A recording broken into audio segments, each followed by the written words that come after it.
Now, what is this nonsense I hear? You're blaming Jeanie Buss for all the Lakers' problems. Absolutely. I don't blame Magic Johnson. For people to really believe that Magic quit because he was afraid to fire Luke Walton, you don't buy into that at all. That goes with the business. We've all seen it happen. This was the same guy who wanted his coach fired his first year in the NBA, and now all of a sudden he's afraid to fire Luke Walton.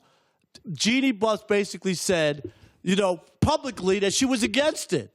So once she zaps or takes away your power as an executive, what are you? She neutralized him. And he probably felt like he was betrayed from the standpoint that you gave me the job to run basketball operations. I want to get rid of Rob Pelinka. I want to get rid of Luke Walton. And boom, she's against it. So he quit. That's what I would have done. And I don't care about that's why it seemed so abrupt.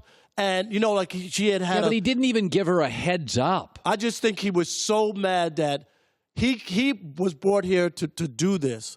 And she wouldn't allow him. When you go against it's supposed to, an organization is supposed to have one voice. So when the owner comes out and says she's not with this, what does that do to Magic? It neutralizes him against not only the people outside of the NBA who knows that he's not running this, but people in the building who are now going to second-guess Magic's moves. So I get it. I got a new name for Jeanie Buss. What? It's Jeanie Bust with a T at the end. Because her reign has been a bust. Here we are, 6 years, the last 6 years, the Knicks and the Lakers have the worst record in the NBA. It's outrageous. Outrageous. And she runs the Lakers, Colin, like a mom and pop store. Everybody she hires has some connection or relationship. Rob Pelinka was Kobe's agent, right? Kurt Rambis's wife is in the organization.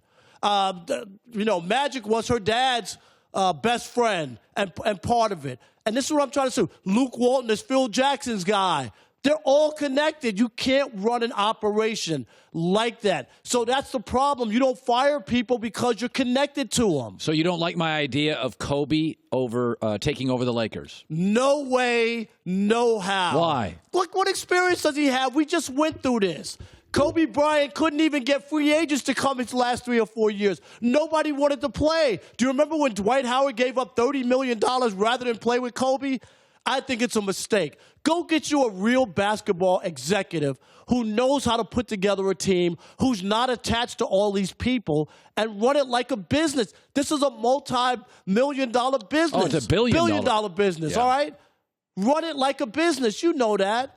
You can't just have friends, Colin, friends and family members. This isn't Uncle Leo putting up stock in the shelves with cans. It's just not. That's funny. It's the whole thing is. I think I said this. I think if I was Luke Walton and I looked at Sacramento's personnel and mine, I'd go be the Kings coach. Listen. You quit a job before. I've quit a job before. Yes. I used to work for the Washington State Park System. I just quit. Just walked out. I didn't like my boss. I said I'm tired of scrubbing toilets. I quit. You quit a job before? Sure.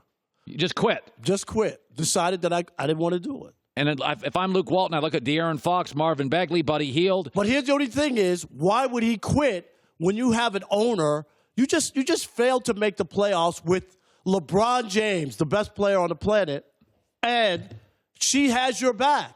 She just ran Magic Johnson, one of the most famous Lakers, out of the building for you. Where are you going? He's golden.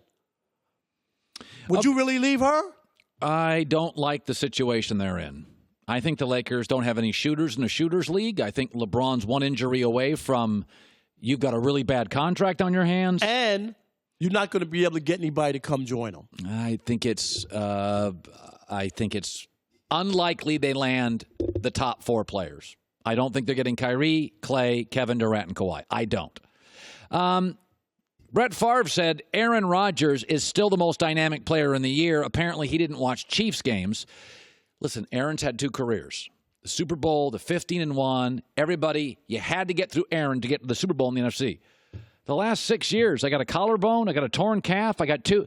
It's not the same Aaron Rodgers. I don't think he's as dynamic as Patrick Mahomes. If Carson Wentz was healthy, I don't think he's as talented as him or Deshaun Watson. I think you got to be real careful because when you're ready to crown Mahomes already, it was 1 year. Let's see. 50 touchdown passes. Let's see after they make an adjustment before you're ready to crown him. And in Seattle, I get Russell Wilson. People like him. I love him. But he also threw a big pick in a tough situation that cost him a Super Bowl. He's won one Super Bowl, and I'm not knocking him. He's a really good quarterback.